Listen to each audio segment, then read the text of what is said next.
भगवत पाओ। हम स्वाध्याय कर रहे हैं गोविंद सार जीवकान ग्रंथराज का। ज्ञानमार्गणा के अंतर्गत तीन मिथ्या ज्ञान जो विपरीत ज्ञान या अधूरे ज्ञान है, इनकी चर्चा चल रही है। कल भी हम लोगों ने इसके ऊपर काफी चर्चा की कि अकेले देशघाती स्पर्धकों का उदय होने की वजह से, क्योंकि मत्य ज्ञानावरण, श्रुता ज्ञानावरण और विभंग ज्ञानावरण, इन तीनों ज्ञानावरण कर्म के सर्वघाती स्पर्धक होते ही नहीं है। उनके सिर्फ और सिर्फ देशघाती स्पर्धक होते हैं। और देशघाती स्पर्धक होने की वजह से इन देशघाती स्पर्धकों के उदय का ही फल है कि आपको आंशिक ज्ञान हो रहा है। और चूंकि ये ज्ञान मिथ्यात्व और अनंतानुबंधी के सहकारी के साथ में उत्पन्न हो रहे हैं, इसीलिए उनका सर्वघातीपना जो बन रहा है, जो मिथ्यापना बन रहा है, वो दर्शन मोहनीय कर्म की प्रकृति और चारित्र मोहनीय कर्म की प्रकृति जो अनंतानुबंधी है, उनकी सहकारिता की वजह से बन रहा है। स्वयं ज्ञानावरण कर्म जो है, ये पहले जो क्षायक्षमिक ज्ञानावरण कर्म जो है, उनको क्षायक्षमिक मानने का कारण उनमें सर्वघातीपना नहीं है, अकेले देशघाती का उदय ही वहां पर कहा है। आचार्य भगवान को यहां पर शंकाकार प्रश्न पूछ रहा है कि पहले इंद्रिय और योग मार्गणा में, देखो आप तो सीधे सीधे सिर्फ इतना ही प्रश्न पूछ रहे हो क्योंकि आपके दिमाग में पहले से ये चीज बैठी हुई है कि भाई क्षायक्षमिक बना, उद्याभाविक्षय और सदावस्था रूप उपशम और देशघाती का उदय, तीन की प्रक्रिया से बनता है। इसीलिए आपने प्रश्न पूछा, किंतु यहां पर शंकाकार ऐसा नहीं छोड़ रहा है। शंकाकार बोल रहा है आचार्य भगवत नेमिचंद्र महाराज, आपने स्वयं इंद्रिय और योग मार्गणा में सर्वघाती स्पर्धकों का उदय, उदयाभाविक्षय, उदय स्पर्धकों का सत्वोपशम मतलब सदावस्था रूप उपशम और देशघाती स्पर्धकों के उदय से क्षायक्षमिक भाव की प्ररूपना की है। आपने ऐसा तो नहीं बताया था ना। आपने जब प्रश्न किया तो कैसे किया, और शंकाकार कैसे प्रश्न कर रहा है, देखो स्वयं नेमिचंद्र महाराज को ही प्रश्न कर रहा है कि आपने ही तो आप इसके पहले इंद्रिय मार्गना में कहा, योग मार्गना में कहा कि क्षायक्षमिक चीज क्या होती है, स्पर्शनेंद्रिय जो ज्ञान है वो क्षायक्षमिक माना कि नहीं माना।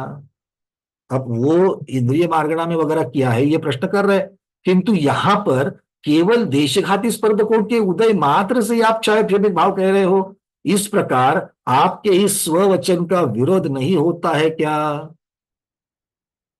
प्रमोद जी, शंकाकार महाराज क्या पूछ रहे, देखो स्वयं नेमिचंद्र महाराज को पूछ रहे हैं।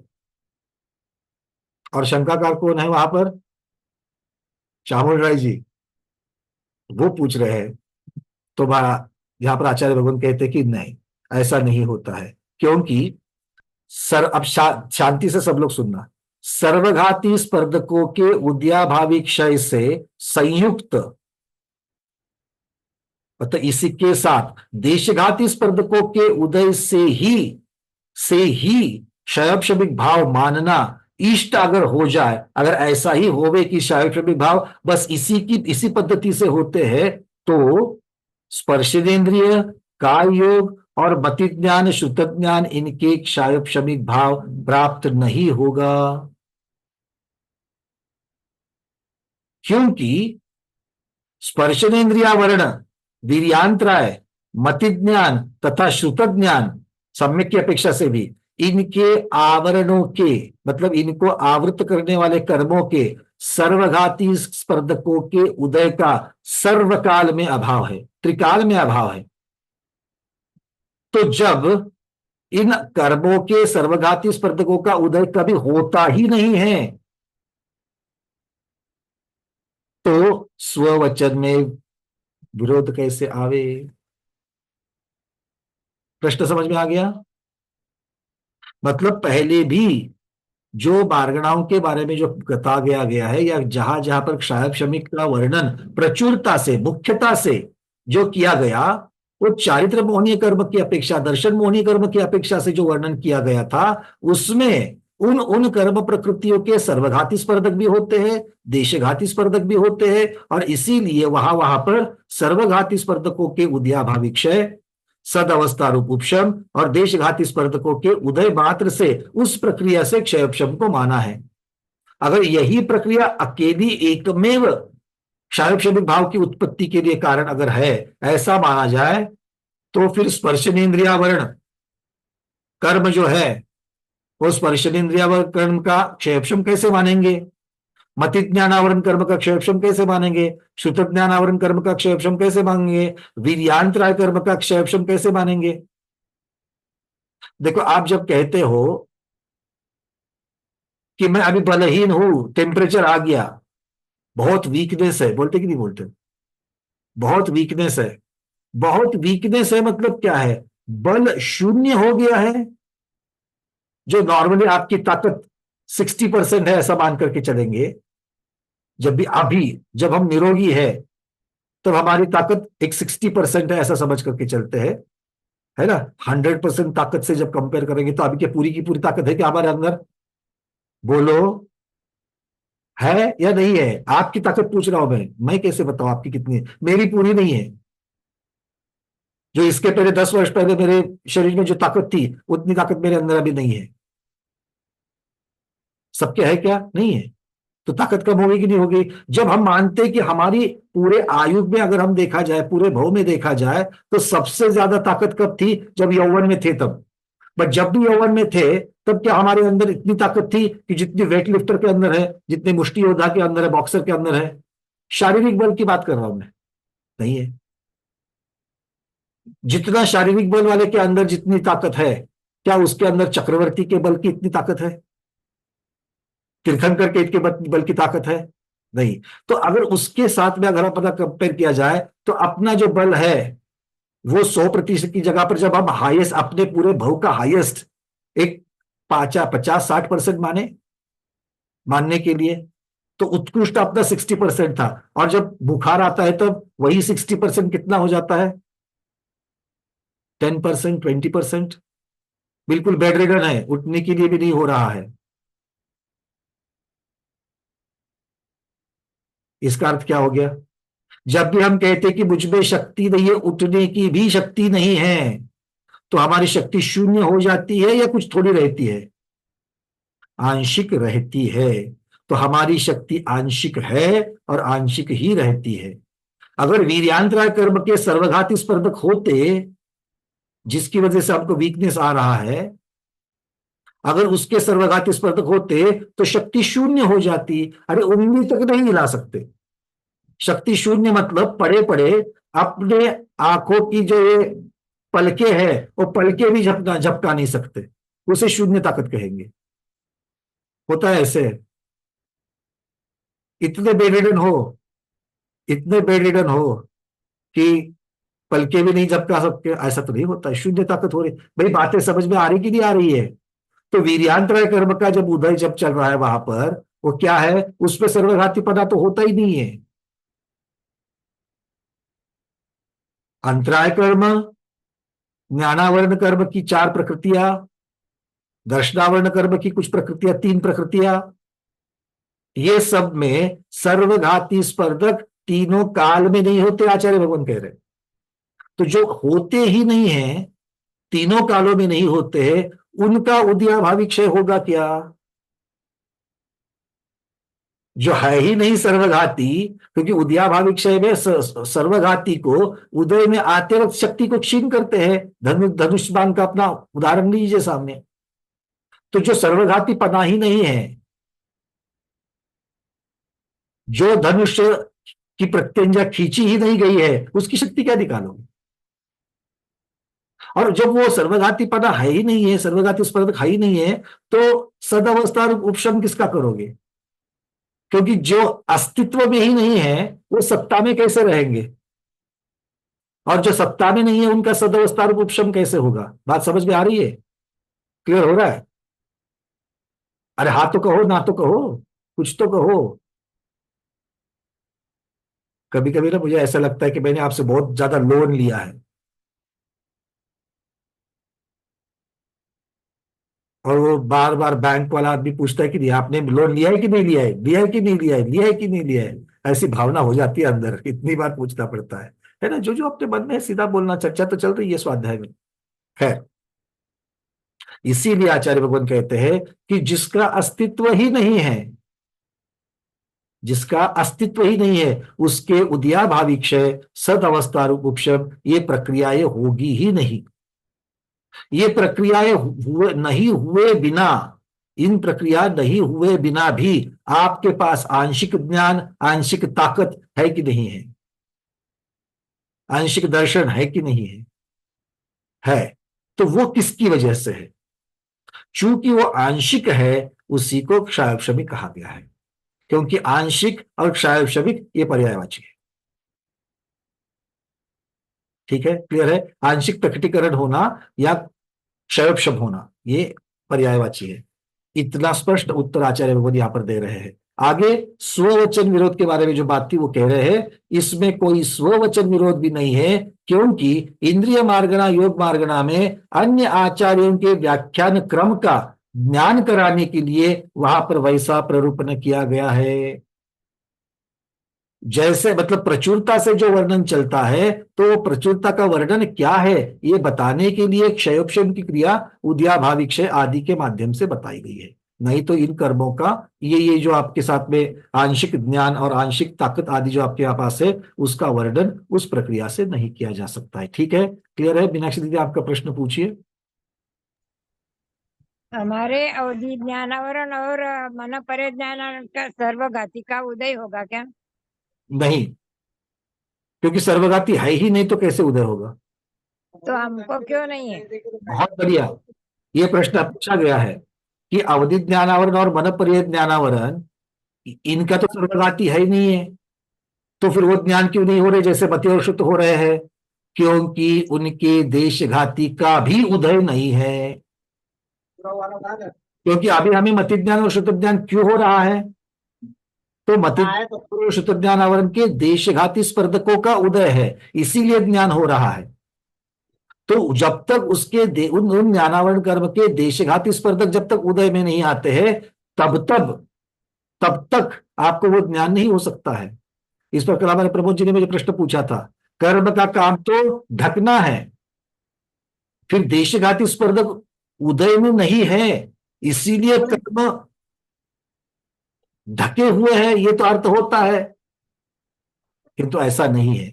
यहां पर जो देशघाती स्पर्धकों की जब चर्चा चल रही है, तो देशघाती स्पर्धकों का जब उदय होगा तो फल कुछ तो मिलेगा कि नहीं मिलेगा? देशघाती स्पर्धकों का जब उदय होगा तो कुछ फल मिलेगा कि नहीं मिलेगा? क्योंकि कर्म है, उदय में आ रहे तो फल तो मिलेगा। तो फल क्या मिल रहा है? आंशिक ज्ञान प्रकट होना। अगर कर्म उदय में ही नहीं आ रहे हैं, तो फिर वो ज्ञान कैसे प्रकट होगा? हमें ऐसा लगता था मति ज्ञानावरण और सुत ज्ञानावरण का क्षयक्षम और अवधि ज्ञानावरण ने मन परे ज्ञानावरण का उदय होगा, इसलिए हमको नहीं है। नहीं, क्योंकि जैसे मति ज्ञान और स्वयं आचार्य भगवान कह रहे हैं कि मति ज्ञान और श्रुत ज्ञान आवरण के देशघाती स्पर्धकों का उदय है, और उसके सिर्फ और सिर्फ देशघाती होते हैं, उनका उदय है। इसीलिए तो आगे श्रुत ज्ञान में ये बात बहुत बढ़िया से सुंदर से समझ में आ जाएगी, क्योंकि सिर्फ जो पर्याय ज्ञान, कम से कम जो ज्ञान रहता है अनक्षरात्मक का, जो ज्ञान जो सूक्ष्म निगोदिया जीव को रहता है, ज्ञान रहता है कि नहीं रहता है उसको? तो अगर उसको ज्ञान रहता है, तो उसके सर्वघाती स्पर्धक होते तो कभी ना कभी तो उदय में आते हैं। ज्ञानावरण कर्म के, मति ज्ञानावरण शुद्ध ज्ञानावरण कर्म के सर्वघाती स्पर्धक अगर होते, तो जो कि सर्वघाती का अर्थ है शून्य ज्ञान कर देना। जैसे केवल ज्ञान अभी हमें कितना है? शून्य है। अगर कोई ज्ञान का सर्वघाती स्पर्धक अगर उदय होता तो ज्ञान शून्य हो जाए, तो क्या ज्ञान शून्य हो जाएगा किसी भी जीव का?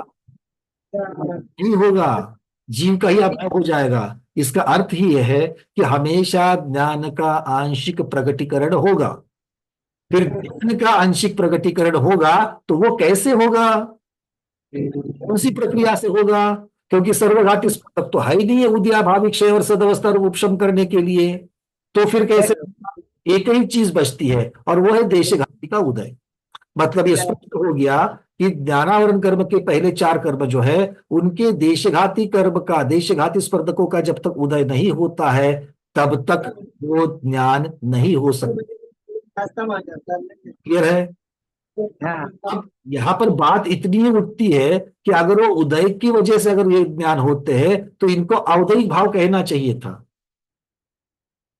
पहले प्रश्न जिज्ञासा यही रखी थी आचार्य के सामने कि फिर ये औदयिक की वजह से, उदय की वजह से होता है ज्ञान, तो ये अवदय कहना चाहिए था। आचार्य कहते हैं नहीं, चूंकि ये आंशिक प्रकटीकरण होता है इसीलिए क्षायोक्षमिक भाव माना है। क्योंकि आंशिक प्रकटीकरण जहां जहां होता है वहां पर जीव का आंशिक प्रकटीकरण का ही भाव होता है।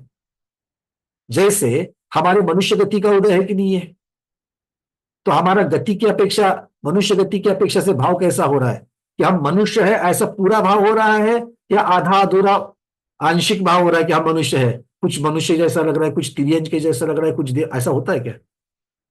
नहीं। तो जब औदयिक भाव है तो पूरा प्रगटीकरण है, जब क्षायशमिक भाव है तो आंशिक प्रगटीकरण है। बात समझ में आ गए? तो ये सूक्ष्मता हमें समझनी है। भले ये कर्म के उदय की वजह से हो रहा है, फिर भी आंशिक प्रकटीकरण है। और ये चीज सिर्फ और सिर्फ ज्ञानावरण की 4 प्रकृतियां नहीं, दर्शनावरण की 3 प्रकृतियां, चक्षु, अचक्षु और अवधि, ये तीनों दर्शन प्रकृति के साथ लगाना, और वीर्यांतराय आदि अंतराय की 5 के साथ लगाना। ठीक है? तो ये 3 घाती कर्म प्रकृतियां जो है, इनका जो आंशिक प्रकटीकरण है वो देशघाती स्पर्धकों के उदय की वजह से है, क्योंकि उनमें सर्वघातीपना नहीं है। और बची केवल ज्ञानावरण, केवल दर्शनावरण, जो संपूर्ण ज्ञान और संपूर्ण दर्शन है, और मोहनीय कर्म की प्रकृतियां, वो सर्वघाती के उनके स्पर्धक होते हैं, और किसी किसी के देशघाती स्पर्धक भी होते हैं। मतलब मोहनीय की अपेक्षा से देशघाती सर्वघाती दोनों समान समझ लेना। ठीक है, चलिए। हाँ वनिता दीदी। फिर अवधि ज्ञान का उदय बोलेंगे, अवधि ज्ञानावरण का उदय बोलेंगे? अवधि ज्ञान का उदय अवधि ज्ञानावरण कर्म के देशघाती स्पर्धकों के उदय की वजह से, ऐसा कहेंगे। ज्ञानावरण का उदय ऐसे बोलेंगे फिर तो। बिल्कुल। और केवल ज्ञान में देशघाती है ही नहीं फिर तो। केवल ज्ञान में अगर देशघाती स्पर्धक अगर होते तो उनका उदय उदय होता, तो उसको क्या कहते हैं? नहीं, होते ही नहीं है ना केवल ज्ञान। तो वही तो कह रहे हैं, अगर होते और अगर देशघाती उदय में आते तो उनको भी क्षाय शब्द कहते और आंशिक प्रकटीकरण हो जाता। तो वो तो होते ही नहीं है। और जब होते ही नहीं है तो इसीलिए उनका प्रकटीकरण कैसे हो जाएगा? उनके समूल नाश से, सर्वघाती के समूल नाश से हो जाएगा। और इसीलिए वो क्षयिक भाव में रखा गया है, क्योंकि वो कर्म के क्षय से होता है। कर्म के उदय से वहां पर पूरा ढक्कन लग जाएगा, और कर्म के नाश से पूरा का पूरा प्रकाश हो जाएगा। किंतु पहले 4 कर्म ज्ञानावरण के ऐसे नहीं है। ठीक है, चलिए। तो मन परे ज्ञानावरण कर्म और अवधि ज्ञानावरण कर्म उदय में ही नहीं है। उदय में क्यों नहीं है स्पर्धक? वो स्पर्धक उदय में क्यों नहीं है? क्योंकि देशघाती का अभाव है अभी। अरे भाई, अभी देशघाती का अभाव में उदय में क्यों नहीं है?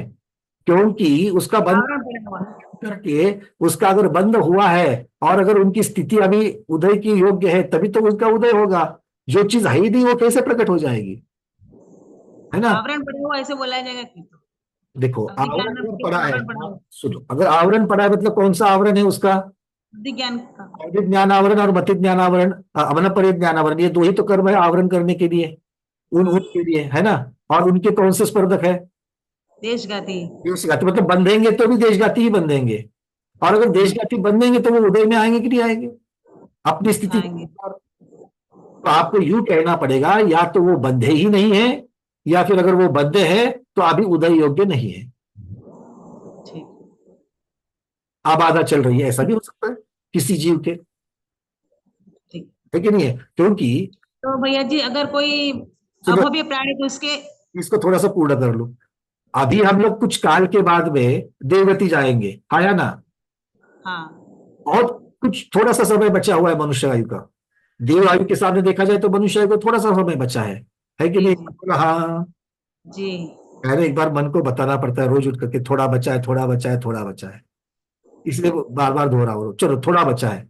तो जो बचा हुआ है उसके बाद में जैसे ही हम लोग वहां पर निर्वृत्त पर्याप्त अवस्था को पूर्ण करेंगे, अवधि ज्ञान प्रकट होगा कि नहीं होगा? होगा। कहां से आएगा? देखो, वह प्रत्यय। शास्त्र शुद्ध भाषा में कहे ना, करना नियोग की भाषा में कहे ना, वो आएगा कहां से? अवधि ज्ञान। बाकी तो ठीक है कि आप देवगति में पहुंचे, वो भव प्रत्यय है इसलिए होगा, वो सब तो कोई मतलब नहीं यहाँ पर। बंद पहले हुआ है उसका। अवधि ज्ञान का बंद हुआ है तो पहले। मतलब पहले से अपनी आत्मा में अवधि ज्ञान के पार्टिकल होने चाहिए, द्रव्य परमाणु होने चाहिए, वही तो वहां पर उदय उदयना में आएंगे। जी भैया। मतलब अभी हम लोगों के जिनके जिनके देव आयु बन रही है, जिनके जिनके देव आयु बंधी है, जिनके जिनके शायद नर अवधि आयु ज्ञान, बंधी है, उन सबके अवधि ज्ञान बंधेगा। आवरण बन रहा है कि नहीं बन रहा है? क्योंकि नरकों में बंध रखे। अभी उनकी सिंचाई यहाँ पर करके नहीं रखोगे तो वहां पर फसल कहाँ से उगेगी? वहां जाने के बाद फसल कहाँ से आएगी? जब बीज ही नहीं तो बीज यहाँ पर होगा कि नहीं होगा? हो सकता है कि अभी हो या जब भी बंधा हो। भैया अभव्य प्राणी के मन परिज्ञान का बंद होगा ही नहीं फिर तो। अभव्य जीव, उसके मन परिज्ञान आवरण का बंद नहीं नहीं होगा। नहीं नहीं, सुनो सुनो, अभव्य जीव देवगति में जाता है कि नहीं जाता है? जाता है। तो फिर क्यों नहीं होगा उसका? मन परिज्ञान भैया। हाँ, मनोपर्य ज्ञान का कभी नहीं होगा उसका, कोई। बिल्कुल नहीं होगा। कैसे होगा? क्योंकि मनोपर्य ज्ञान बंधेगा तो सम्यक्त्व के साथ बंधेगा। हाँ। अब जहां पर सम्यक्त्व है ही नहीं है तो वहां कैसे बंधेगा? इसीलिए तो 100 बंध योग्य सारी की सारी अगर आप कर दोगे एक जीव की अपेक्षा से तो कम क्यों हो जाती है? चलिए आगे बढ़ते हैं। ये बातें क्लियर हो रही है? ठीक है ये भैया। बहुत बड़ी बात है क्योंकि हम लोगों के जब हम भी ये पढ़ रहे थे तो बहुत पहले पहले की जो अपनी भ्रांतियां है वो बिल्कुल छेद निकल जाती है। और इसीलिए यहाँ पर गोमनसार कर्मकांड काम में आता है, क्योंकि आप लोग जितने, मेरा काम बहुत आसान हो गया इसको समझाने का। क्योंकि जब भी मैंने पूछा कि ज्ञानावरण कर्म में सर्वघाती प्रकृतियां कौन सी होती है तो आपने बिल्कुल कॉन्फिडेंस के साथ में बता दिया बोलो कर उत्तर में केवल ज्ञानावरण होती है, बाकी की नहीं होती है। मतलब जिसको ये पता है उसको ज्यादा समझाने की जरूरत नहीं है, क्योंकि जो है ही नहीं ये चीज वो प्रकट कैसी होगी, है कि नहीं है? तो इससे ये स्पष्ट हो जाता है। चलिए, अब एक प्रश्न और यहां पर पूछा गया, तो ये 7 ज्ञानों के 7 ही आवरण क्यों नहीं होते? केवल ज्ञान को छोड़ करके जो 7 है, इनके 7 प्रकार के ज्ञान के 7 ही आवरण क्यों नहीं होते? आचार्य कहते नहीं होते क्योंकि 5 ज्ञानों के अतिरिक्त अन्य कोई ज्ञान पाए ही नहीं जाते। अन्य कोई ज्ञान पाए ही नहीं जाते। मतलब जो कुमति है वो भी मति ज्ञान ही है, ज्ञानावरण कर्म की अपेक्षा से। अभी अभी मैंने किसी को उत्तर देते हुए कहा था कि ये 2 प्रकृतियों का कार्य है, ज्ञानावरण की अपेक्षा से आंशिक प्रकटीकरण, और कु शब्द जो लगा है वो मिथ्यात्व और अनंतानुबंधी की सहकारिता की वजह से लगा है। वही आचार्य भगवान यहां पर कह रहे हैं। वो कह रहे हैं क्योंकि 5 ज्ञानों के अतिरिक्त अन्य कोई ज्ञान पाए नहीं जाते, किंतु इससे मत्य ज्ञान, श्रुता ज्ञान और विभंग ज्ञान का अभाव नहीं हो जाता, क्योंकि उनका यथाक्रम से मति ज्ञान, श्रुत ज्ञान और अवधि ज्ञान में ही अंतर्भाव होता है। अर्थात मति ज्ञानावरण कर्म के देशघाती स्पर्धकों के उदय से ही कुमति ज्ञान प्रकट होता है। जिसका कुमति ज्ञान मतलब उत्पन्न होते वक्त वो मति ज्ञान करके ही प्रकट होगा। मति ज्ञान जिसके भी प्रकट होगा, मिथ्या दृष्टि है तो भी प्रकट होते वक्त वो मति ज्ञान करके ही प्रकट होगा, किंतु उसका कार्य कुमति के जैसा चलेगा, क्योंकि संगति देश वहां पर आपकी दर्शन मोहनीय कर्म की प्रकृति के साथ में है, इसीलिए वो कु हो जाएगा। बात सबको समझ में आ रही है? इसीलिए प्रगटीकरण, घट को घट कहना, पट को पट कहना, आलू को आलू मानना, ये जो है यही तो मति ज्ञानावरण कर्म के देशघाती स्पर्धकों के उदय का फल है कि वो जिसको जो है वही मान रहा है, किंतु ग्रहण करते वक्त अपनी श्रद्धान की अपेक्षा से उसको ग्रहण कर रहा है, वहां पर उसका मिथ्यात्व, विपरीतपना या अधूरापना आ जाता है। ठीक है, बात क्लियर है? आगे बढ़ते हैं। आचार्य कहते हैं जो जिससे नियमतः उत्पन्न होता है वो उसका कार्य होता है, और जो दूसरा उसको उत्पन्न कराने वाला होता है वो कारण होता है। किंतु देशघाती स्पर्धकों के उदय के समान सर्वघाती स्पर्धकों के उदय क्षय का नियम से अपने अपने ज्ञान के उत्पादक नहीं होते हैं। क्योंकि अब ये और एक चीज बता रहे हैं, क्षय क्षमिक की अपेक्षा से बता रहे हैं, क्योंकि क्षीण कषाय के अंतिम समय में अवधि और मनपरे ज्ञानावरण के सर्वघाती स्पर्धकों के क्षय से अवधि ज्ञान और मनपरे ज्ञान उत्पन्न होते हुए नहीं पाए जाते। क्या कह रहे हैं? देशघाती स्पर्धकों के उदय के समान सर्वघाती स्पर्धकों के उदयाभावी क्षय नियम से अपने अपने ज्ञान के उत्पादक नहीं होते। उदय का जो क्षय, उदयाभावी जो क्षय है, क्योंकि 12वें गुणस्थान के अंतिम समय में जो घातीय कर्म जा रहे हैं, तो घातीय कर्म की अपेक्षा से अवधि और मनपर्य ज्ञानावरण के सर्वघाती स्पर्धकों का क्षय, अगर सर्वघाती स्पर्धक होते, अगर सर्वघाती, जैसे केवल ज्ञानावरण, केवल ज्ञान क्यों प्रकट हो गया? थोड़ा सा आसान भाषा कर देते इसको। केवल ज्ञान क्यों प्रकट हो गया 12वें गुणस्थान के अंत में? क्योंकि केवल ज्ञानावरण कर्म का क्षय हो गया है कि नहीं है? मतलब उसका सर्वघाती स्पर्धक जो है, उस सर्वघाती स्पर्धकों का क्षय हो गया। तो सर्वघाती स्पर्धकों का जब समूल क्षय होता है, तो फिर केवल ज्ञान प्रकट होता है। वैसे अगर अवधि ज्ञानावरण और मनपर्य ज्ञानावरण, इनके अगर सर्वघाती स्पर्धक होते, तो 12वें गुणस्थान के अंत में वो भी नाश को प्राप्त होते, क्योंकि संपूर्ण ज्ञानावरण का क्षय हो रहा है वहां पर। वनिता जी क्लियर है कि नहीं है? 12वें के अंत में वो भी नाश को प्राप्त होते, और अगर वो नाश को प्राप्त होते, तो फिर जैसे केवल ज्ञानावरण के समूल नाश से केवल ज्ञान प्रकट हो रहा है, वैसे ही अवधि ज्ञानावरण और मनपर्य ज्ञानावरण के समूल नाश से, सर्वघाती के समूल नाश से अवधि ज्ञान और मनपर्य ज्ञान भी 13वें गुणस्थान में प्रकट हो जाता। आ रही बात समझ में? शैला दीदी क्लियर है क्या? ये यहां पर बात कर रहे हैं, ये समझाने की, सिद्ध करने की निगेटिव एक अलग तरकीब कहते हैं इसको। ये तरकीब क्या है, गणित में भी होता है। सबसे पहले मान लेते हैं कि ऐसा होता ही नहीं है, और फिर उस ऐसा होता ही नहीं है इस लॉजिक से जाकर के उसमें आप उसका फोलपना दिखाते हैं, उस पे उसकी मिस्टेक दिखाते हैं, एरर दिखाते हैं। अरे ऐसा मानने से एरर आती है, इसके मतलब ऐसा मानना सही नहीं है। वैसे यहां पर मान रहे हैं कि सर्वघाती स्पर्धक होते हैं, अगर ऐसा मानेंगे, सर्वघाती स्पर्धक होते जो होते ही नहीं है, ये अब तक तो सिद्ध हो चुका है, और एक पद्धति से सिद्ध कर रहे हैं, और एक पद्धति से सिद्ध कर रहे हैं। क्या कर रहे हैं? बोले सर्वघाती स्पर्धक होते तो किस किस के होते? अवधि, अभी तो अवधि ज्ञान नहीं है ना, तो दिमाग में आ सकता है कि भाई उसके सर्वघाती स्पर्धक है, उसका उदय है, इसलिए हमको अवधि ज्ञान नहीं हो रहा है, इसलिए हमको मनपर्य ज्ञान नहीं हो रहा है। तो अगर होते, तो जैसे केवल ज्ञानावरण में अभी हमारे पास 3 ज्ञान है क्या? केवल ज्ञान, अवधि ज्ञान, मनपर्य, तीनों भी ज्ञान नहीं है। तो केवल ज्ञान क्यों नहीं है? उसके सर्वघाती स्पर्धकों का उदय, तो पूरा का पूरा ज्ञान ढक लिया। ऐसे ही अगर मानेंगे कि अवधि ज्ञान के भी सर्वघाती स्पर्धक का उदय है, ऐसे ही मनपर्य ज्ञानावरण कर्म के सर्वघाती स्पर्धक का उदय है, ऐसा मानेंगे, तो क्या होगा? जो मुनि महाराज मति श्रुत ज्ञान के साथ 12वें गुणस्थान में पहुंच गए, उनको भी अवधि ज्ञान मनपर्य ज्ञान नहीं, तो ज्ञान के साथ वहां पहुंच सकते हैं 12वें गुणस्थान में। और 12वें गुणस्थान के अंत में उन्होंने सभी ज्ञानावरण कर्म का उन्होंने नाश कर दिया। तो केवल ज्ञानावरण कर्म के नाश से क्या प्रकट हुआ? केवल ज्ञान प्रकट हुआ। वैसे ही मनपर्य ज्ञानावरण कर्म से क्या प्रकट होगा? मनपर्य ज्ञान प्रकट होगा। और अवधि ज्ञानावरण कर्म के सर्वघाती के नाश से क्या प्रकट होगा? अवधि ज्ञान प्रकट होगा। आया ना? पर ऐसा तो वहां नहीं दिखता, केवल ज्ञान तो प्रकट होता है, बाकी दो प्रकट नहीं होते हैं। इसका अर्थ ही है कि सर्वघाती स्पर्धक उसके नहीं होते हैं, और सिर्फ सर्वघाती के उदयाभावी क्षय होने से क्षारक्षमी क्रिया नहीं होती। ये यहां पर फिर से उन्होंने और एक युक्ति देकर के समझाया है। ठीक है, चलिए आगे कहते हैं अगली शंका। और 2 शंकाएं हैं, फिर आगे बढ़ेंगे। अगली शंका पूछ रहे हैं, अनंतानुबंधी के उदय से भी मिथ्या ज्ञान होता है क्या? ऐसा क्यों कहा गया है?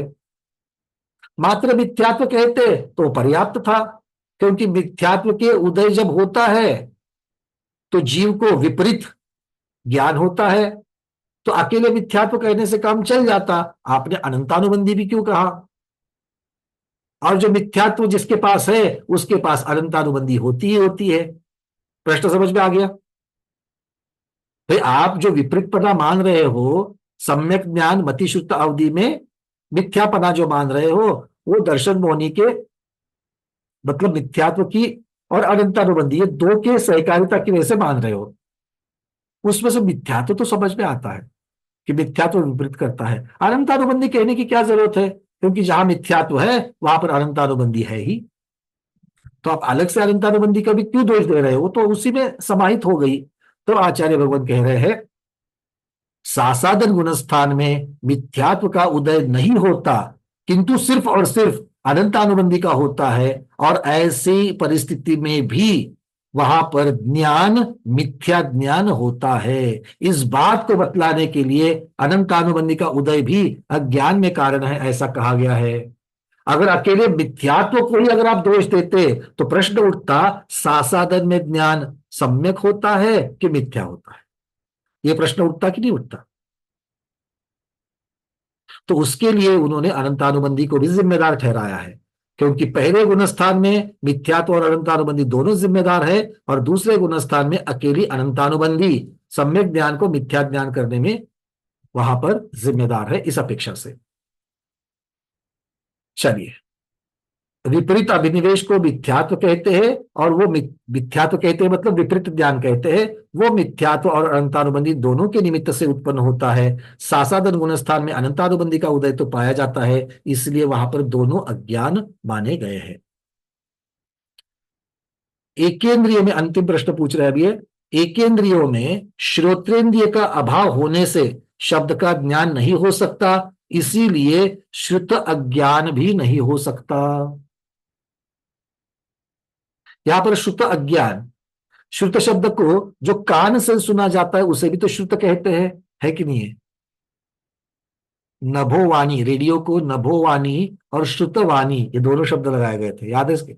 जो लोग रेडियो सुनते थे पहले, है ना, जो लोग रेडियो सुनते थे पहले, जितने मेरे सामने बैठे उनके उम्र देखी जाए तो उन्होंने रेडियो पक्का सुना हुआ है। रेडियो वाले है ही कि नहीं है, कभी ना कभी तो रेडियो सुना है। तो नभोवाणी शब्द भी सुना होगा और श्रुतवाणी भी शब्द सुना होगा। तो श्रुत शब्द कान से जो सुना जाता है, कर्णेंद्रिय से जो ग्रहण होता है, उसे भी श्रुत शब्द लगाते हैं। तो आचार्य भगवत को यहाँ पर जिज्ञासाकार पूछ रहा है कि भगवान स्थावर जीवों में एक इंद्रियों में तो कर्ण इंद्रिय नहीं होता है, तो कर्ण इंद्रिय नहीं होता है तो श्रुत भी नहीं है, और जब श्रुत ही नहीं है तो श्रुत अज्ञान कैसे होगा। प्रश्न समझ में आ गया, आपके उत्तर समझ में आ गया, पर वो जिज्ञासा करने वाले को उसको नहीं मालूम है, क्योंकि वो स्वाध्यायी थोड़ी है। हम लोग स्वाध्यायी, इसलिए हमको समझ में आ रहा है। तो आचार्य भगवान का उत्तर भी सुन लीजिए। आचार्य भगवान कह रहे हैं ये कोई एकांत नहीं है कि शब्द के निमित्त से होने वाला या कर्णेंद्रिय से ग्रहण होने वाला पदार्थ ज्ञान को ही श्रुत ज्ञान कहते हैं। यह एकांत नहीं है कि जो कर्णेंद्रिय से सुना जाए वही श्रुत के द्वारा ग्रहण किया जाए वही श्रुत ज्ञान है, ये एकांत नहीं है।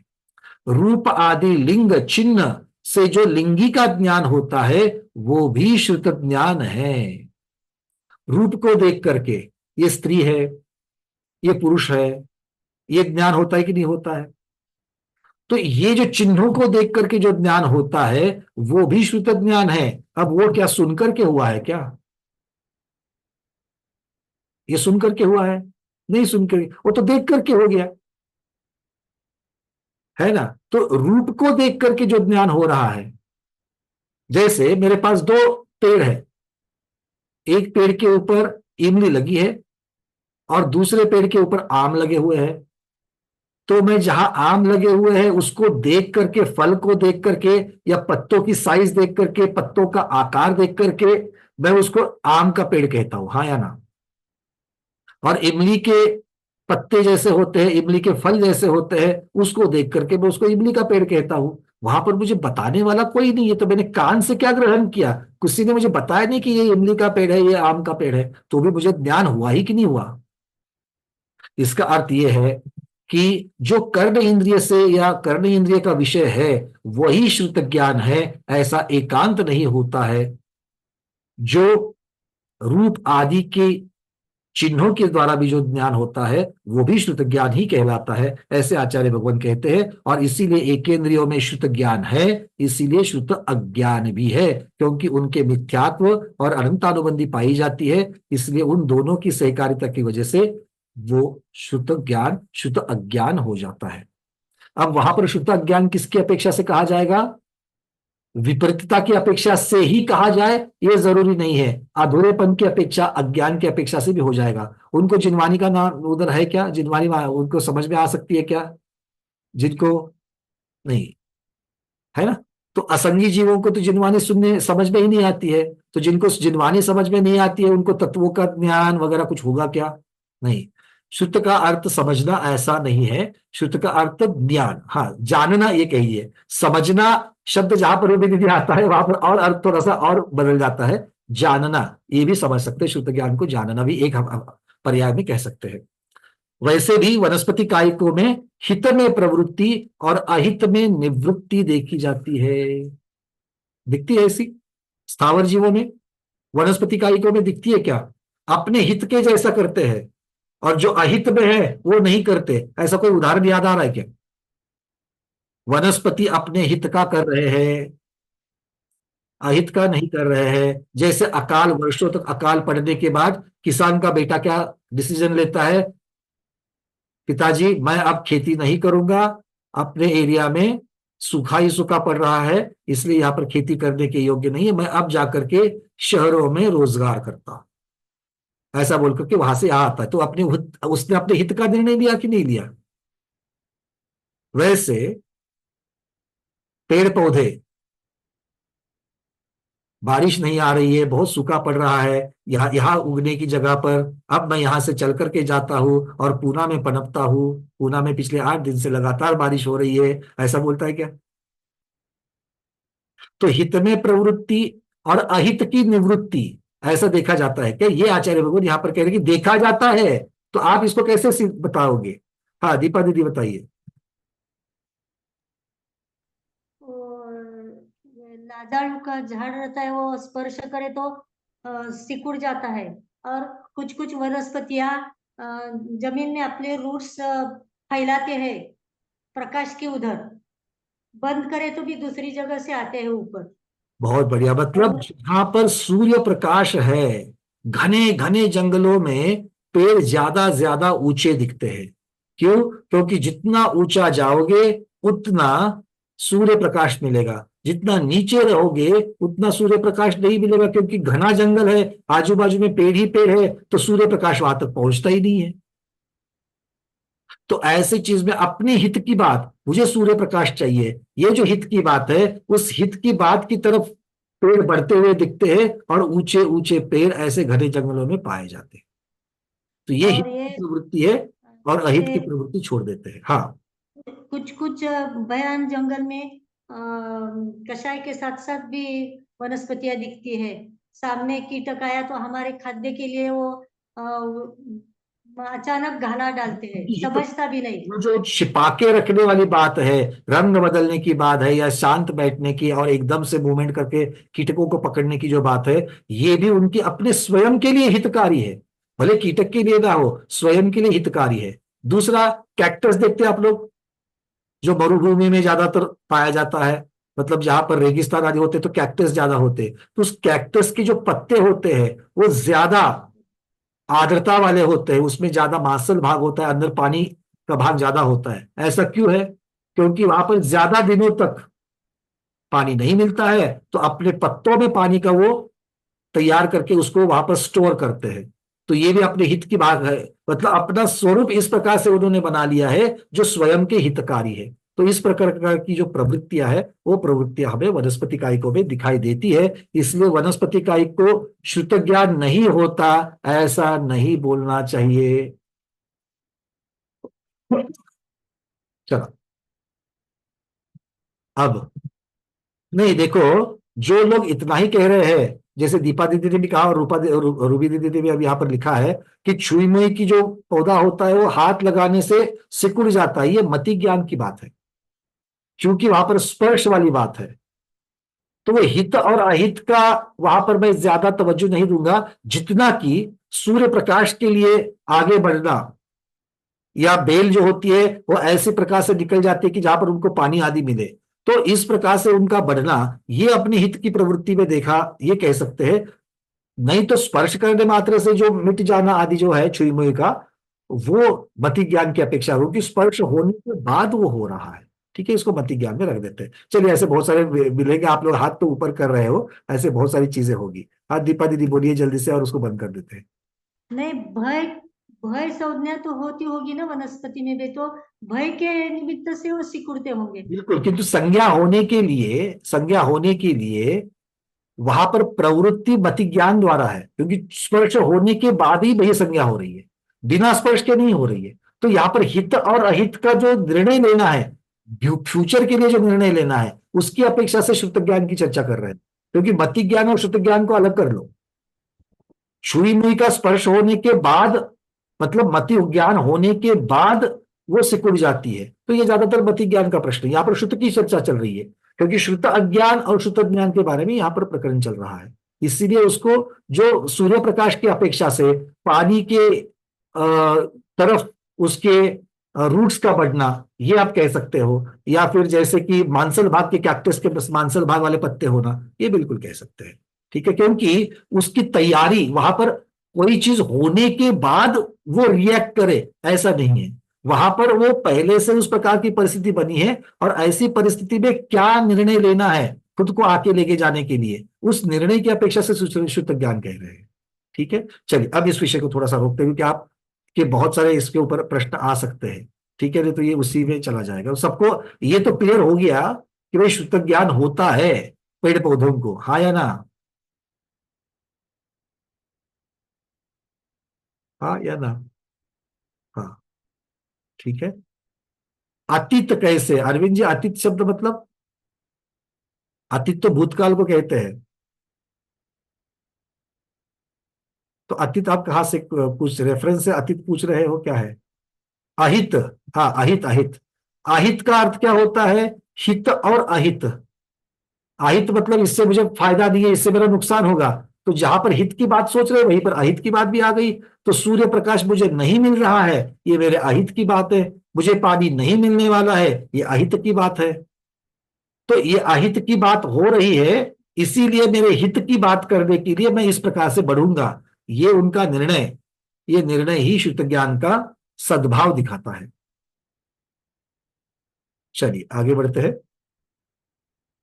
अब मिथ्या ज्ञान की बात हो गई और सम्यक ज्ञान की भी बात हो गई। अब तीसरा गुण स्थान तो बच गया। शिकारी पौधों को कैसे ले, क्या समझना?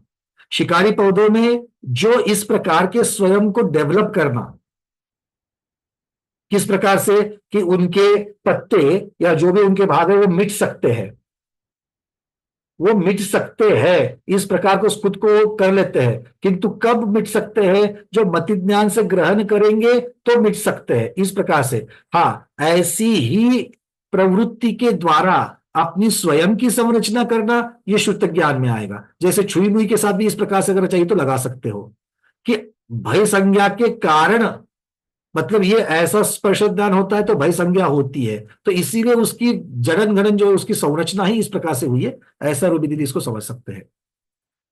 अब चलते हैं तीसरे गुणस्थान को छोड़ करके। सभी गुणस्थान में सम्यक और मिथ्या की चर्चा की गई थी ज्ञान के बारे में, 1 से 12 गुणस्थान तक की चर्चा की थी, तो उसमें तीसरा गुणस्थान छोड़ दिया था। तो तीसरे गुणस्थान में अर्थात सम्यक मिथ्यात्व गुणस्थान में, मिश्र गुणस्थान में ज्ञान किस प्रकार का होता है, और वहां जो ज्ञान होता है वो ज्ञान, उसका कारण क्या होता है, उसका स्वामी कौन होता है, इसके बारे में चर्चा करने के लिए आचार्य भगवान 302 नंबर की गाथा, अगली गाथा दे रहे हैं मिश्र ज्ञान के बारे में। चलिए देख लेते हैं।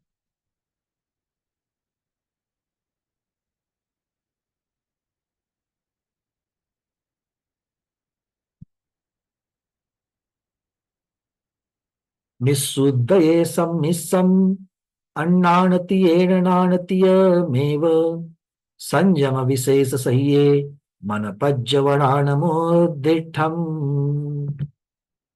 इस गाथा में 2 चीजें कही गई है। एक, मिश्र ज्ञान होने का कारण या मिश्र ज्ञान का अस्तित्व, ये आचार्य भगवान यहां पर बता रहे हैं। और दूसरे चरण में जिसकी चर्चा अब तक मोटा मोटी में नहीं हुई है, उस, क्योंकि शुरुआत में असहाय ज्ञान की अपेक्षा से केवल ज्ञान का वर्णन हो गया।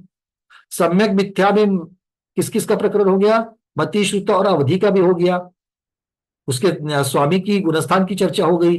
किंतु अभी तक मनोपर्य ज्ञान जो है, उस मनोपर्य ज्ञान के मोटा मोटी भूमिका में उसका गुणस्थान और उसका स्वामी इसकी चर्चा नहीं हुई है, तो उसको भी आचार्य भगवान ने इसके दूसरे चरण में रख दिया। मैं बहुत बार सोचता था कि आगे मनोपर्य ज्ञान का, अवधि ज्ञान का, सबका प्रकरण बहुत विस्तार से आने वाला है। तो यहां पर एक ही गाथा के उत्तरार्ध में, वो भी मिश्र ज्ञान के विषय चल रहा है, उसके उत्तरार्ध में आचार्य भगवान ने ये मनोपर्य ज्ञान की गाथा क्यों रखी है? तो तब पता चलता है कि इसके पहले की गाथाओं में बाकी सभी ज्ञानों का वर्णन भूमिका की अपेक्षा थोड़ा थोड़ा वर्णन हो चुका है, उनके गुणस्थान और स्वामियों की चर्चा हो चुकी है। मनोपर्य ज्ञान के गुणस्थान और स्वामी की चर्चा नहीं हुई है, आगे होगी, किंतु एक इंट्रोडक्शन में ही उनका इंट्रोडक्शन बच गया है। इसकी वजह से आचार्यों ने यहाँ पर शायद वो भाषा दी है। इसलिए ये गाथा दो ज्ञान को मिलकर के है, पहले चरण में मिश्र ज्ञान की चर्चा और दूसरे चरण में मनोपर्य ज्ञान की चर्चा। चलिए, मिस्स उदये सम मिस्सम। तो मिस्स मतलब मिश्र प्रकृति कौन सी है? सम्यक मिथ्यात्व प्रकृति। सम्यक मिथ्यात्व प्रकृति के अर्थात मिश्र प्रकृति के उदय से सम्मिश्रम, सम्मिश्रता आती है। किसमें आती है? अन्नान तीयेन, अन्नान मतलब अज्ञान, तीय तीन अज्ञानों में, और नान तीयमेव तीन ज्ञान और तीन अज्ञान, इनका परस्पर मिश्रण, सम्मिश्रता होने से ये मिश्र ज्ञान, तीन प्रकार के मिश्र ज्ञान प्रकट होते हैं। तो अर्थ ये हो गया, सम्यक मिथ्यात्व मिश्र प्रकृति के उदय से तीन अज्ञान और तीन ज्ञान, इनका सम्मिश्रण होकर के तीन मिश्र ज्ञान प्रकट होते हैं। तो कारण कौन है? सम्यक मिथ्यात्व प्रकृति का उदय, और कार्य क्या है? तीन मिश्र ज्ञानों का प्रकटीकरण। और आगे की गाथा का जो उत्तर भाग है, उसमें क्या कहा है? जिनके विशिष्ट संयम होता है, संयम विशेष संयम, जो विशेष संयम के साथ में है, विशिष्ट संयम के साथ है, उन्हीं को मनपज्य भयपज्यवनान मुद्दिष्टम, मनपर्य ज्ञान होता है, ऐसा उद्दिष्टम, ऐसा कथन किया गया है। अब कहते हैं दर्शन मोहनीय कर्म की मिश्र सब प्रकृति के उदय से सम्यक मिथ्या दृष्टि का नाम का तीसरा गुणस्थान होता है। तो उस गुणस्थान में ही ये तीनों ज्ञान अज्ञान के साथ मिश्रित होते हैं, तीन ज्ञान अज्ञान के साथ मिश्रित होते हैं। मति ज्ञान से मत्य ज्ञान मिश्रित होता है, श्रुत ज्ञान से श्रुता ज्ञान मिश्रित होता है, अवधि ज्ञान से विभंग ज्ञान मिश्रित होता है। तो शंकाकार पूछ रहा है, यदि संयम मनोपर्य ज्ञान की उत्पत्ति का कारण है, दूसरे चरण में आपने बताया कि मनोपर्य ज्ञान संयम के साथ होता है, तो सभी संयमी को होना चाहिए, किंतु सभी संयमी को तो मनोपर्य ज्ञान दिखता नहीं है।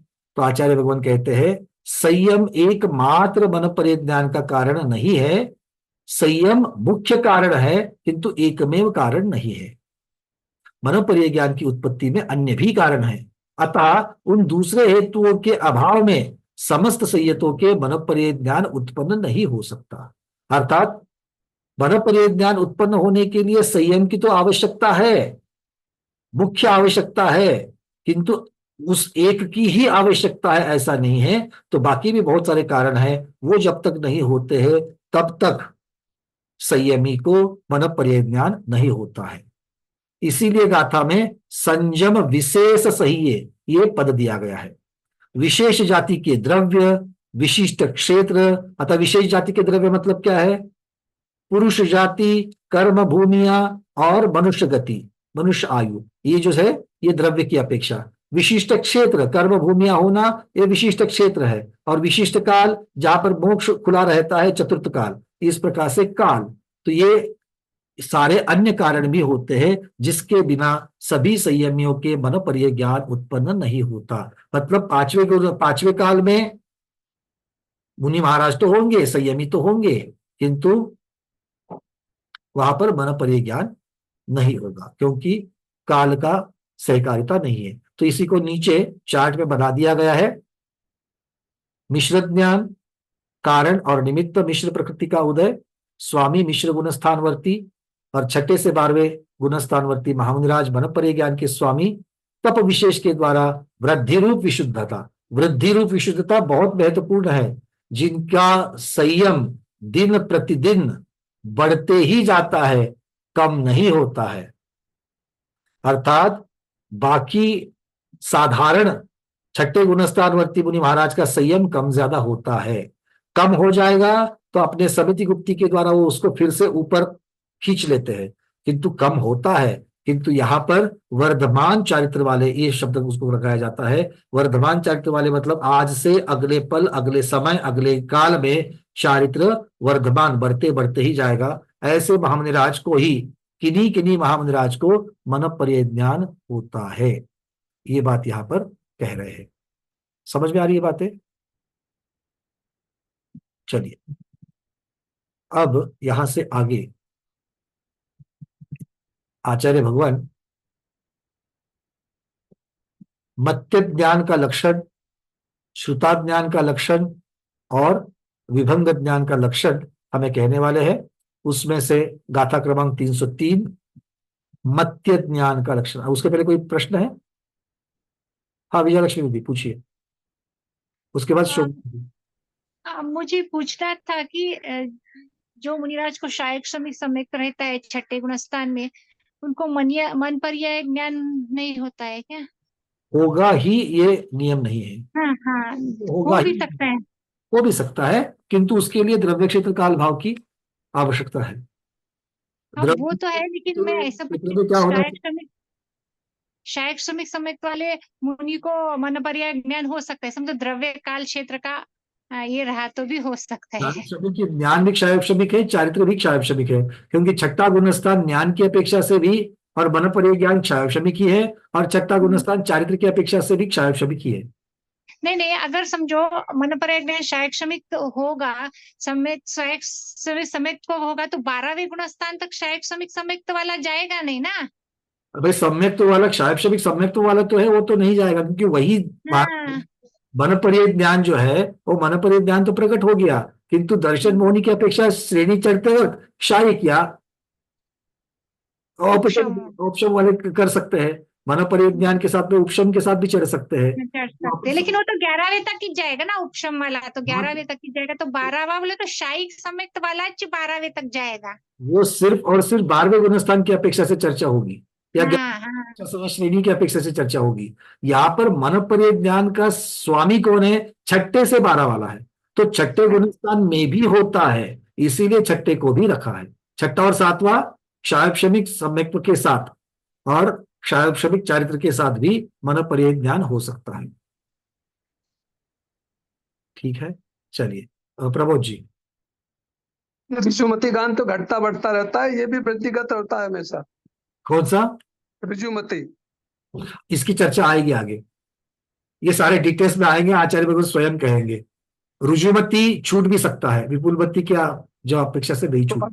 अभी जो बात हो रही है इसमें लिखा था ना कि वो वृद्धिगत होता रहता है, तो मैंने केसी में जो है मन पड़ेगा वृद्धिगत होता है, वो ज्ञान की बात हो गई, ये चारित्र की बात हो गई। रुजुमती और विपुलमती ये ज्ञान के पर्याय है, ये ज्ञान के भेद है, वो चारित्र के भेद नहीं है। कौन सा चारित्र के बारे में, किसके बारे में बात? चारित्र नहीं, अभी जो आपने टेबल में जो आया ना 6 से 12 में वृद्धिगत होता है, मतलब वो मैं क्या, चारित्र वर्धमान जो है वो चारित्र वर्धमान होना चाहिए। अच्छा ज्ञान हो करके छूट भी सकता है, अच्छा, चारित्र वर्धमान होना चाहिए। ठीक चारित्र वर्धमान होना चाहिए। ठीक।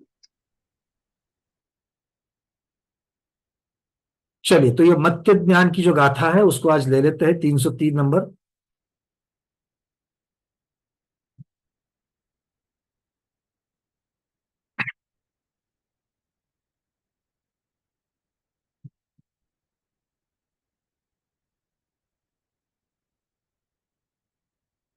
विसजंत कूड पंजर बंधादिसु विन्व एस करणेन जाखलु पवट्टई मई मई अन्नान तीणम बेंती।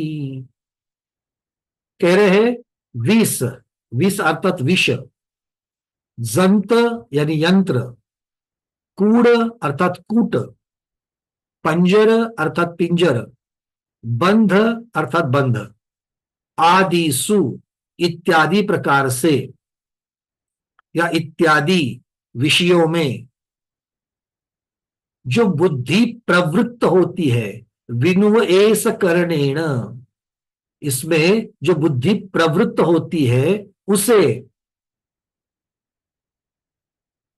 कैसी बुद्धि, खलु पवट्टई मई, मति कैसी, खलु, खलु पवत्तई, पवत्तई मतलब प्रवृत्ति, और मई, मई मतलब मति, उसमें इस प्रकार की मति, इस प्रकार की बुद्धि प्रवृत्त होती है, वो मई अन्नाणम, वो मति अज्ञान है, वो मत्य ज्ञान है।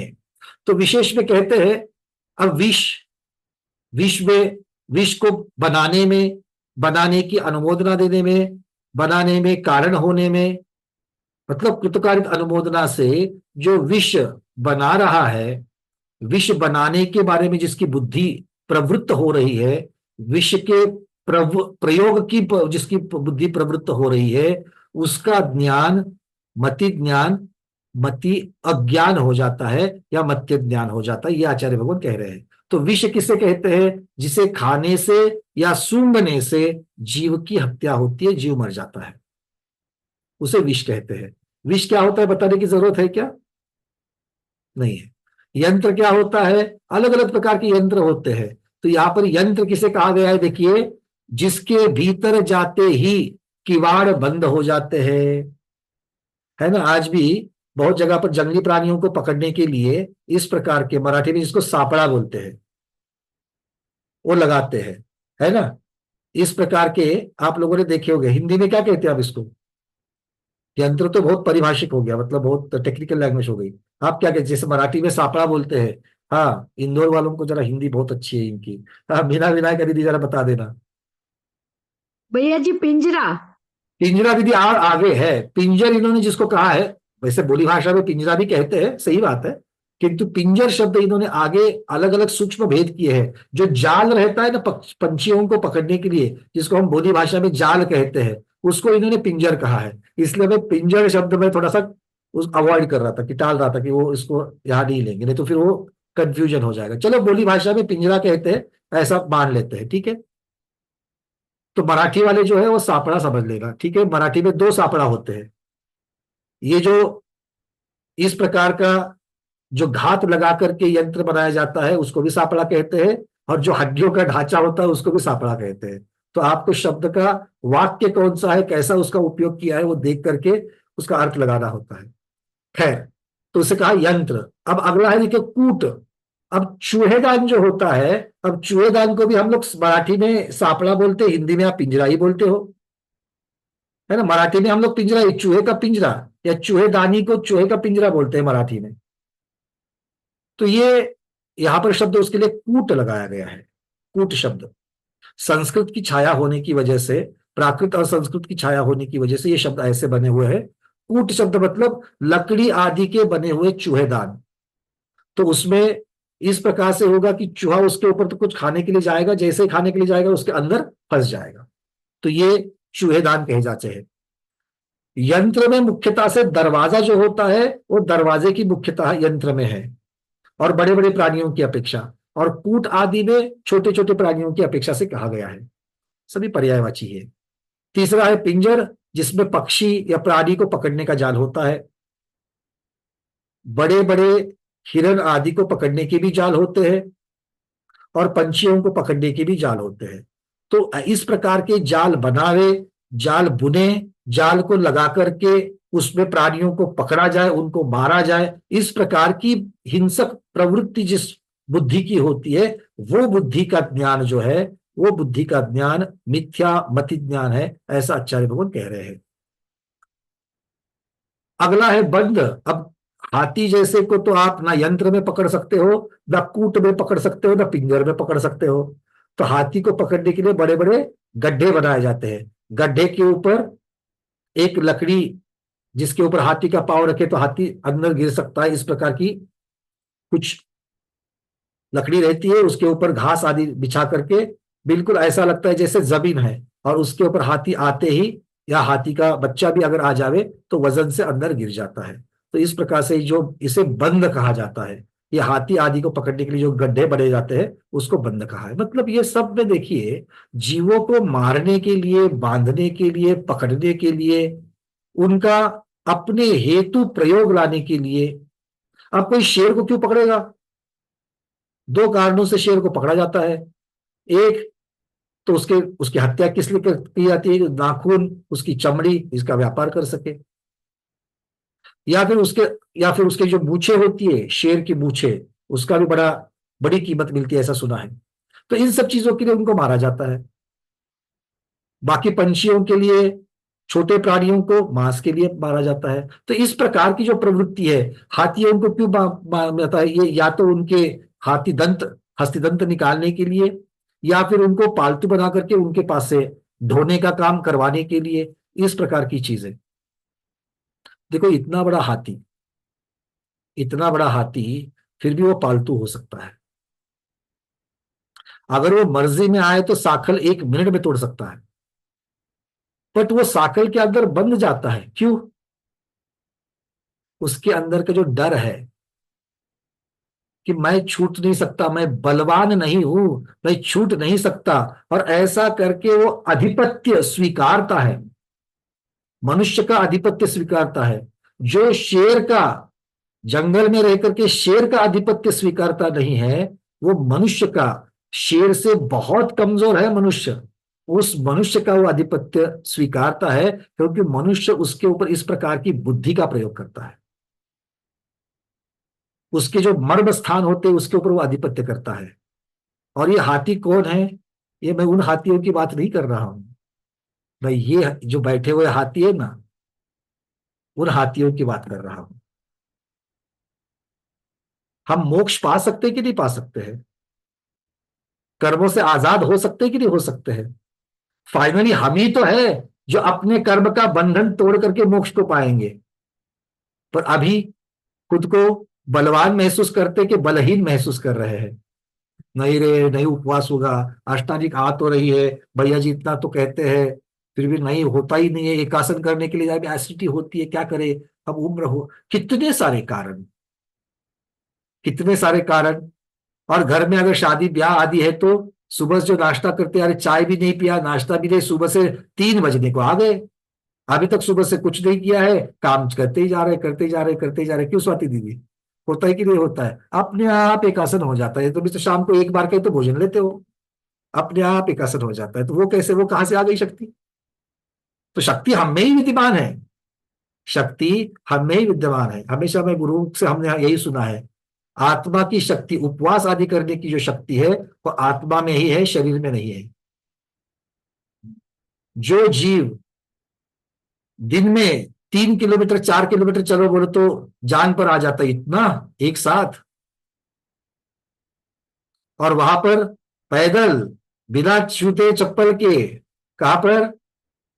सफेद शिखर जी में 9 किलोमीटर चढ़कर 9 किलोमीटर के ऊपर घूमकर फिर 9 किलोमीटर नीचे आता है। और ऊपर चढ़ते वक्त भावना क्या है? मैं बैठूंगा भी नहीं, ना पानी पीऊंगा, इस प्रकार का नियम करके भक्ति से चढ़ने वाले जीव है कि नहीं है? तो वो शक्ति कहां से आ गई? 4 किलोमीटर की शक्ति नहीं थी, किंतु इतनी शक्ति आ गई, वो कहां से आ गई? तो आचार्य भगवान यही बता रहे हैं कि ये जो शक्ति आ रही है, ये शक्ति आत्मा में विद्यमान है, बस उसे प्रकट करने की जरूरत है। आज वैसे अपना विषय तो पूर्ण हो चुका है, अगर किसी के प्रश्न है तो ले सकते हैं। यहां से आगे शुद्ध अज्ञान का प्रकरण इसी प्रकार से चलेगा, और जो विभंग ज्ञान है उसका भी प्रकरण चलेगा। शुद्ध अज्ञान की एक गाथा है, उसको अगर आप लोगों के प्रश्न नहीं है तो फिर मैं शुद्ध अज्ञान की जो गाथा है उसको ले लूंगा, बट उसके ऊपर भी बहुत सारी चर्चा होगी, तो खैर अभी वो टॉपिक में नहीं लेना चाहता। चलिए आज इतना ही रखते हैं। तो किसी का कोई प्रश्न है? प्रमोद जी, फिर कुसुम दीदी। मतलब इसका मतलब जो मत ज्ञान का मतलब ये जो जिनकी प्रवृत्ति हिंसा आदि कार्यों में है वही मत ज्ञान है, मतलब जो यही मान। ये मुख्यता से उन्होंने ये सिर्फ एक प्रचुरता से वर्णन कर लिया एक गाथा में, कि जो बुद्धि एटॉमिक रिसर्च करके उससे विद्युत बना करके जीवों के फायदे के लिए भी बनाया जा सकता है, तो उसको, अब ये तो ज्ञान कहाँ से आया है?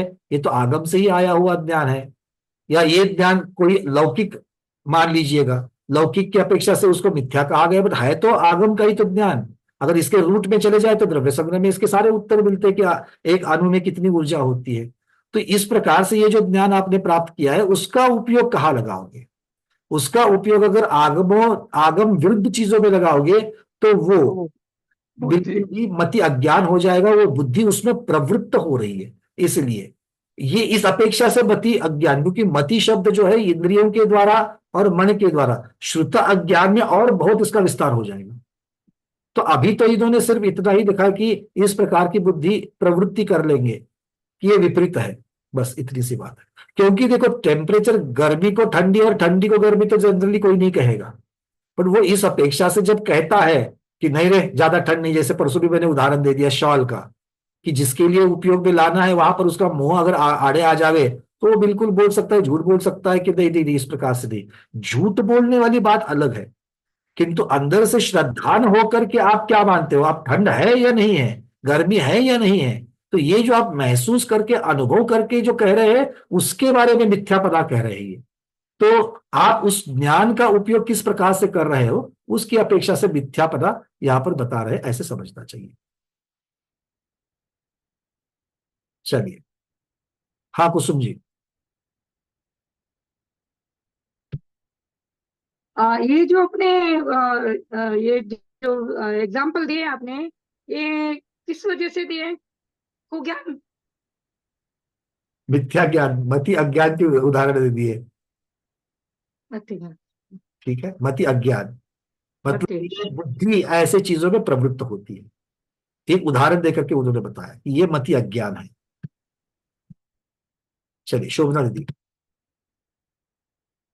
वंदना सर, मैं श्रुत ज्ञान के लिए पूछती हूँ, ये स्थावर जीव होते हैं उसमें श्रुत ज्ञान कैसे होता है इसकी चर्चा हो गई अभी। तो आपने पेड़ पौधे का उदाहरण दिया था, उनमें कैसे श्रुत ज्ञान होता है, वो बाकी पृथ्वी जल अग्नि वायु इसमें श्रुत ज्ञान कैसे होता है ये आप बताइए।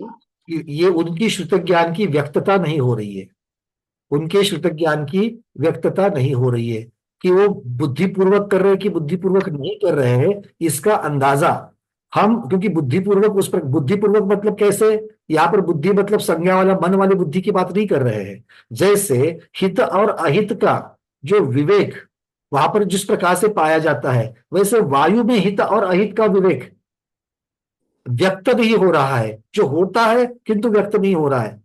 अग्नि का एक जीव या फिर मान लीजिए कि पृथ्वी का एक हो, जल का एक हो, इनकी व्यक्तता हम उनकी व्यक्तता अगर होगी तो भी आप अपने इंद्रिय से नहीं ले सकते हैं, इसलिए इसको आज्ञा सम्यक्त से लेना चाहिए।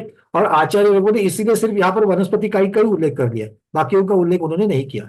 प्रश्न तो एकेंद्रिय के बारे में था, सभी स्थावर के बारे में था, उदाहरण उन्होंने वनस्पति का ही कर दिया, क्योंकि उनकी व्यक्तता अपने पढ़ने वाले और पढ़ाने वाले दोनों के इंद्रियों के द्वारा उतनी हो सकती है, बाकी से नहीं हो सकती है। इसका अर्थ ये नहीं कि बाकी के एक इंद्रियों में शुद्ध ज्ञान नहीं होता है, वो तो केवली भगवान ने देखा हुआ है और उसको आज्ञा सम्यक्त से लेना चाहिए, उसकी व्यक्तता हम लोग नहीं देख पाते, इतनी बात। धन्यवाद सर। विजय लक्ष्मी दीदी, उसके बाद अंजू दीदी, अंतिम प्रश्न, अभी कोई हाथ ऊपर नहीं करना, समय हो चुका है। विजय लक्ष्मी दीदी। अभी मध्य ज्ञान के एग्जाम्पल्स आपने दिया कि मतलब हम ऐसा सोचने का चाहिए कि जो हिंसा करता है वो मिथ्या दृष्टि सोचता है, वैसा देखो नहीं, वैसा है, ऐसा ही हो गया ना। तो ये बात ये है कि जिसके बिना भी आप रह सकते हो, दूसरों की हिंसा किए बिना भी आप अपना जीवन उत्तम तरीके से जी सकते हो, जिसकी जरूरत नहीं है इस प्रकार की जीवन शैली को अपनाना, इस प्रकार के कार्य करना, ये आपके बुद्धि होते हुए भी उस बुद्धि का गलत इस्तेमाल, इस अपेक्षा से उसको मति अज्ञान कहा। और सबसे पहला है कि जो हिंसा आदि प्रवृत्ति में, झूठ आदि, यहां पर आपको हिंसा की अपेक्षा से लिया है, झूठ की प्रवृत्ति में, चोरी की प्रवृत्ति में, अति मैथुन की प्रवृत्ति में, या फिर बलात् वाली जो मैथुन प्रवृत्ति होती उसकी अपेक्षा से अति परिग्रह करना, ये सभी के सभी मिथ्या ज्ञान में ही आएगा। मतलब इसका मतलब जो आलू खाता है, मतलब कंदमूल खाता है, वो मिथ्या ज्ञान में चाहता है वो भी। उसके बिना, अरे इतने सारे आयुर्वेद सभी दृष्टि है, चौथे गुण स्थान वर्ती है, वो पढ़ भी रहे हैं, सम्यक दृष्टि है, पढ़ रहे हैं, ध्यान में आ गया है, किंतु आलू दिखते ही नहीं नहीं, पण वो फिर वो मिथ्या दृष्टि छो गए ना, तो खाते तो सम्यक दृष्टि कैसे चौथे गुण स्थान कैसा आ गया? इसका वर्णन दीदी चौथे गुण स्थान में आचार्य भगवान ने गाथा दी थी कि उनका अविरतपना जो है वो चारित्र मोहनी कर्म की अपेक्षा से है, और जो सम्यकपना है वो दर्शन मोहनी के क्षयक्षम की अपेक्षा से है। दोनों चीजें अलग है। सिर्फ रात्रि में भोजन करता है, इस कारण उनको सम्यक दृष्टि से मिथ्या दृष्टि नहीं कह सकते। ये स्वयं आचार्य कहते हैं, गाथा देकर कहते हैं। तो इसलिए दोनों को अलग रखना चाहिए। ठीक है, चलिए अंजू दीदी। वरना भैया जी, हाँ वरना भैया जी जो अभी जैसे ये जो आपने बताया कि विष, यंत्र, कूट, पिंजर और बंध, तो पहले तो इन चीजों का उपदेश होगा, तो पहले श्रुति ज्ञान होगा, फिर उसके अकॉर्डिंग वो जीव अपने ज्ञान द्वारा उन यंत्रों को या उन चीजों को बनाएगा, ऐसा है क्या? तो फिर ना उपदेश भी तो पाया जा सकता है। धीवर कहाँ पर उपदेश पाने के लिए गया था? जब वो अलग अलग प्रकार के मच्छी पकड़ने के लिए जो जो उसके जो औजार रहते हैं, अलग अलग तरीके के वो उपयोग। एक बात देख लेना, हमने कभी इसका थोड़ा सा पढ़ने के लिए गए थे, पर वो बाद में पढ़ नहीं पाया करके आधा सोच गया। अभी मैं देखना चाहता था कि किस प्रकार की बुद्धि लगाते हैं इसी विषय की अपेक्षा से। वो जो आगे क्या कहते हैं आप उसको, मराठी में हम लोग उसको गढ़ कहते हैं, मतलब जो पानी में डाला जाता है। जाल नहीं, जाल तो बहुत सारी मछली पकड़ने के लिए, नहीं तो एक सिंगल के लिए जो धागे के साथ में जो डाला जाता है, उसके आगे एक बेट लगाते हैं। इंग्लिश में उसको बेट कहते हैं, मतलब भक्ष लगाया जाता है। वो भक्ष अलग अलग मछली के लिए अलग अलग लगाया जाता है। कहीं पर सिर्फ और सिर्फ आटे का गोला लगाया जाता है। आटे के गोले की अपेक्षा से कोई कोई प्रकार की मछलियां आती है, किंतु सब मछलियां नहीं आती है। दूसरी मछली के लिए एक प्रकार की मछली लगा करके जब डालेंगे, तब मतलब दाना जो है उसका जो बेट है वो मछली लगाएंगे तो ही दूसरे प्रकार की बड़ी मछलियां आती है। मतलब ये अलग अलग है, तो उसमें भी विविधता है। तो ये धीवर को किसने बताया? कहाँ का उपदेश सुनने के लिए गया था वो? उसके पिता ने कहीं कहीं तो ये अनुभव से पाया हुआ ज्ञान इन्होंने आत्मसात करके आगे की पीढ़ी दर पीढ़ी जा रहा है। तो इस प्रकार से उसको ग्रहण करते हैं, और ये सारा विषय का भी बनता है, ये शुद्ध अज्ञान का भी एक विषय बनता है। अच्छा, नहीं मुझे ऐसा मतलब ऐसा लग रहा है भैया जी कि पहले जैसे श्रुति ज्ञान हुआ हो, उसके बाद ये सब चीजें बनाने के लिए अपने ज्ञान का इस तरह से उपयोग कर रहा है, तो फिर कुमति ज्ञान हो गया। जबकि अपन बोलते हैं कि श्रुति ज्ञान मति ज्ञान पूर्वक होता है। शुद्ध ज्ञान हो गया। शुद्ध ज्ञान का अर्थ जैसे पहले बताया, कान से सुनने वाला शुद्ध ज्ञान नहीं होता, वैसे आगम अकेला ही शुद्ध ज्ञान नहीं है। ये बात पहले समझना है। नहीं तो सूक्ष्म निगोदिया जीव हो, स्थावर हो, जो आज तक स्थावर से ऊपर कभी आया ही नहीं है, त्रस में कभी आया ही नहीं है, उसको भी तो शुद्ध ज्ञान है। तो उसने ना सुना हुआ है, ना कभी भगवान की वाणी उसके पास पहुंची है, ना उसने पढ़ा है, कुछ नहीं, फिर भी उसको शुद्ध ज्ञान है। तो वो कैसे है? अनक्षरात्मक शुद्ध ज्ञान जो होता है, अक्षरात्मक शुद्ध ज्ञान भगवान के पास से आकर के लिपिबद्ध हो गया, उसको हम लोग आगम शुद्ध ये इस चीजों से जानते हैं। किंतु अनक्षरात्मक जो शुद्ध ज्ञान है वो भी भगवान की दिव्य ध्वनि का भाग है। स्वयं भगवान की दिव्य ध्वनि अनक्षरी है, तो वो भी उसका भाग है। किंतु उससे ही अनक्षरात्मक ज्ञान जिन जीवों के पास है उसको सुनकर के पाया, ऐसा नहीं है। मतलब जैसे शुद्ध ज्ञान के अलग अलग पर्याय होते हैं, जैसे कान से सुना हुआ अकेला ही शुद्ध ज्ञान नहीं कहलाता है, वैसे ही भगवान के द्वारा प्रतिपादित ज्ञान ही शुद्ध ज्ञान कहलाता है, ऐसा नियम नहीं है। फिर जैसे यंत्र बनाया भैया जी, जैसे यंत्र जो बनाया, तो फिर वो सुन करके पहले तो उसको समझा, उसको देखा, उस तरह का उपदेश लिया कि कैसे बनेगा क्या, फिर उसने अपना ज्ञान लगाया और फिर बनाया। ऐसा ऐसा सोचे, ऐसा कहें तो उसके पास जो उपलब्ध ज्ञान है, उस उपलब्ध ज्ञान बुद्धि को वहां पर प्रवृत्त किया। अब अभी थोड़ी देर पहले एक पौधे की चर्चा चल रही थी जो मांस भक्षी पौधा है, मतलब कीटक आने के बाद में उसको पकड़ लेता है। अब वो पौधे को किसने बताया कि कैसे पकड़ना है कीटक को? वो उसके वनस्पति बारे में क्या कहोगे? तो उसके पास वो शुद्ध ज्ञान है, तो मति ज्ञान भी है और शुद्ध ज्ञान भी है, दोनों है उसके पास।